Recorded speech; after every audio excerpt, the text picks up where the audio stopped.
Most men who show up for Special Forces selection are gone before they ever understand the test. You're 22 years old, standing in the dark at Camp McCall with a rucksack cutting into your shoulders, a map in your hand, and no real idea what the army is about to take from you. Nobody is yelling. Nobody is inspiring you. There is no speech about brotherhood or honor. Just weight, distance, and a time limit. Somewhere in the trees is your first point. If you miss it, nobody comes looking for you. If you quit, nobody talks you out of it. And if you thought becoming a Green Beret was mostly about toughness, this is the moment that illusion starts dying. Because the men who fail here are not always the weakest. They are the ones who finally understand what this path actually costs and decide they do not want to keep paying for it. By the time you earn the beret, if you earn it, the army may have taken nearly 2 years of your life.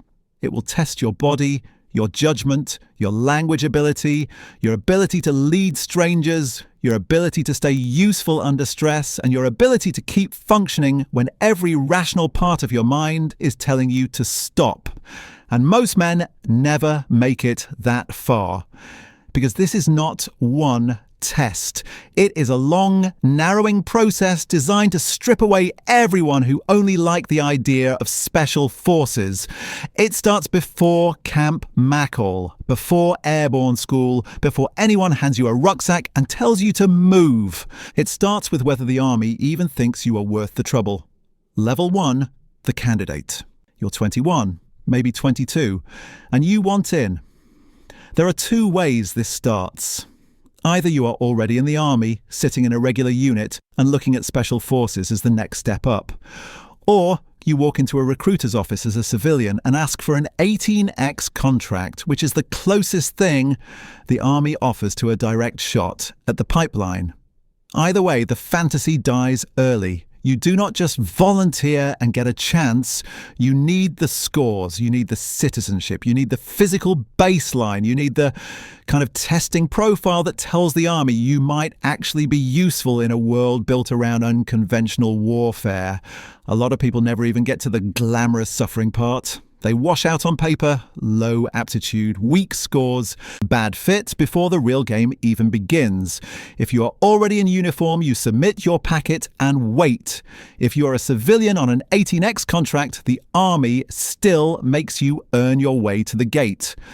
Basic combat training, advanced individual training, then airborne school, where you learn to jump from a perfectly functional aircraft and discover that this is still just warm-up. Nothing you have done so far makes you special forces. It just gets you close enough to be judged, and eventually that judgment takes you to Camp McCall. Level 2, the selection pool. Camp McCall is where the army stops pretending this is training. Special Forces Assessment and Selection, SFAS, was built to answer one question. What is left of you when the sleep is gone, the certainty is gone, and nobody is interested in helping you? Around 300 candidates can start the course. By the second week, half of them are already gone. You move alone with weight on your back through swamps, woods, and broken terrain that all starts looking the same once exhaustion sets in. Day movement, night movement, land navigation with no one to blame if you fail, just distance, pressure, and the quiet panic that comes from realizing one mistake can cost hours you do not have. Then the course changes. Now you are put with strangers and handed loads that are clearly designed to make teamwork ugly. Telephone poles, axles, beams, dead weight with no good grip and no elegant solution. The cadre are not just watching whether you finish, they are watching what pressure does to your character. Some men cannot lead, some cannot follow, some get loud, selfish and poisonous the moment friction appears. Some try to disappear and contribute just enough to avoid attention. The cadre see all of it, because the army is not looking for a gym hero. It is looking for a man who can function under pressure without becoming a liability to everyone around him. Then you are alone again, sleep-deprived and underweight, trying to think clearly while your body makes a convincing case for surrender. This is where many candidates discover they do have a breaking point. Some quit. Voluntary withdrawal, sometimes marked not to return. Some are dropped by the cadre for weak performance, poor judgment, or the wrong temperament. If you are active duty, you go back to your old unit. If you came through 18X, the Army sends you wherever it needs you. No beret, no second identity, no myth. If you survive the 24 days, you are told you have been selected, which sounds like the finish until you realize it was only the gate. Level 3. The student. You report back for the qualification course thinking the hardest part is behind you. It is not. Selection only answered whether you might belong here. The Q course is where the Army starts deciding what kind of Green Beret you could become and whether you can survive the education required to get there. This is where the pipeline gets longer, more technical, and in some ways, more dangerous. Because now the suffering is no longer simple. It is not just pain and willpower. It is complexity, information, precision, consequences measured in mistakes instead of miles. The early phases throw you into special forces doctrine, small unit tactics, mission analysis, marksmanship, urban operations, and the basic architecture of unconventional warfare. You study how 12-man teams have historically trained guerrillas, advised resistance forces, and shaped conflicts in places where the United States could not simply solve the problem with conventional force. This matters because Green Berets are not built to be generic commandos. They are built to enter unstable environments, work through local forces, and create leverage where conventional troops cannot. That means your brain matters as much as your legs now. You learn to shoot more precisely, move more deliberately, and think further ahead. Kill houses punish hesitation and sloppy angles. Mission planning punishes shallow thinking. Sensitive site exploitation punishes the inability to recognize what matters when time is short and pressure is high. The decision-making process has to become second nature because eventually your team may have to build action out of ambiguity with no one higher coming to rescue the plan. This is the point where the pipeline stops feeling like a gauntlet and starts feeling like a profession. And that is dangerous in its own way, because now failure can happen after months of investment. One bad decision, one weak pattern, one inability to absorb the role. The farther you go, the more expensive failure becomes. Level 4. The specialist. Then the Army decides what you are. Your military occupational specialty determines what you bring to a 12-man team, besides endurance. Some become weapons sergeants, expected to master and teach a wide range of American and foreign weapons. Some become engineer sergeants, trained in demolitions, breaching, construction and sabotage. Some become communication sergeants, responsible for keeping a team connected in places where signal, distance and enemy pressure are all working against them. And then there is the medical sergeant path. If you are selected for 18 Delta, the course stretches brutally long and turns you into something close to an emergency trauma provider for places where there is no hospital and no backup coming in time, trauma care, airway management, pharmacology, field procedures, prolonged treatment under impossible conditions. The expectation is simple: keep people alive where death usually wins.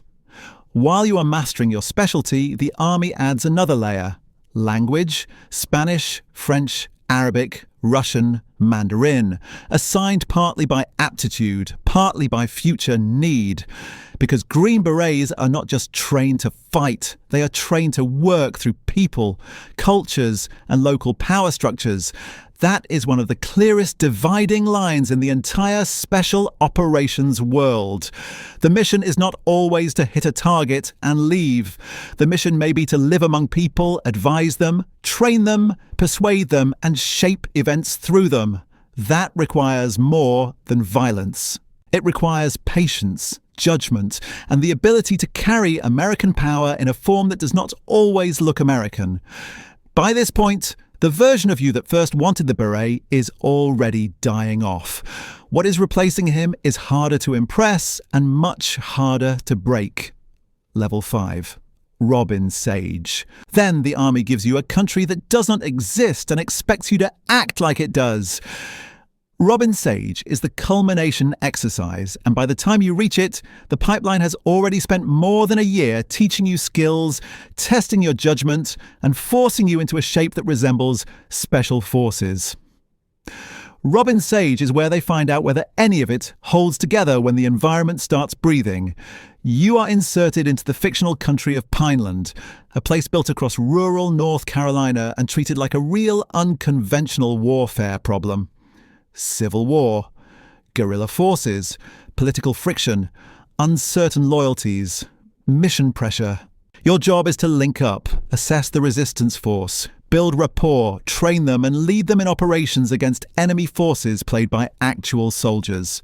This is the part outsiders usually misunderstand. The hardest challenge is not just tactical, it is human. Can you gain trust? Can you read motives? Can you work through local personalities instead of around them? Can you lead people who do not automatically obey you? Can you distinguish between the man who is frightened, the man who is lying, and the man who is waiting to sell you out? The exercise keeps going. Patrols, meetings, operations, uncertainty, fatigue. Civilians are woven into it. Some help you. Some resist you. Some betray you if the incentives line up. You are being judged on your tactical decisions, but also on your ability to think like someone conducting unconventional warfare instead of someone trapped inside a clean training scenario. Men make it all the way here and still fail. That is what makes Robin Sage so cruel. You can survive selection, survive the Q course, survive specialty training, survive language school, and then lose everything because under pressure in the final stretch, you make one wrong call that proves you still are not who the army needs. If you get through Robin Sage, the end is close enough to smell, but the pipeline still is not done with you. Level 6. The Green Beret. Before the beret comes one last lesson. SERE, survival, evasion, resistance, escape. This is where the pipeline reminds you that elite status does not protect you from isolation, capture, fear, hunger, or humiliation. You learn to live off the land, to move without being found, to think while hunted. And in the resistance phase, you are subjected to interrogation, stress, confusion, and controlled pressure designed to show you what captivity can do to a human being. Some men crack here in ways they did not crack before. Different stress, different wound. Then finally, after all the movement, all the study, all the filtering, the army puts the Green Beret on your head. By then, the transformation has already happened. You are no longer the young man who wanted something elite because it looked meaningful from a distance. You have spent months learning that the prestige was always the least important part. What mattered was whether you could be trusted inside a role that demands endurance, technical skill, emotional control, cultural adaptability, and the ability to keep functioning when confusion becomes normal. Now you are an 18 series soldier, a Green Beret, and somewhere right now another young soldier is staring at that same path and imagining the beret, the missions, and the status. He is not thinking about the sleep loss, the attrition, the humiliation of being average in a room full of men who also thought they were exceptional, or the moment in the woods when quitting starts sounding rational. But he will learn. All of them learn, because the Special Forces pipeline does not care what you imagined when you volunteered. It only cares what remains when pain, uncertainty, and time have stripped everything decorative away. Most men who start this path never finish it. Not because they are cowards, not because they lack discipline, but because they underestimated the total cost of becoming useful in a world like this. And the Green Beret sitting quietly across from you, the one who will not say much about where he has been, is carrying proof of that cost in ways you will never fully see.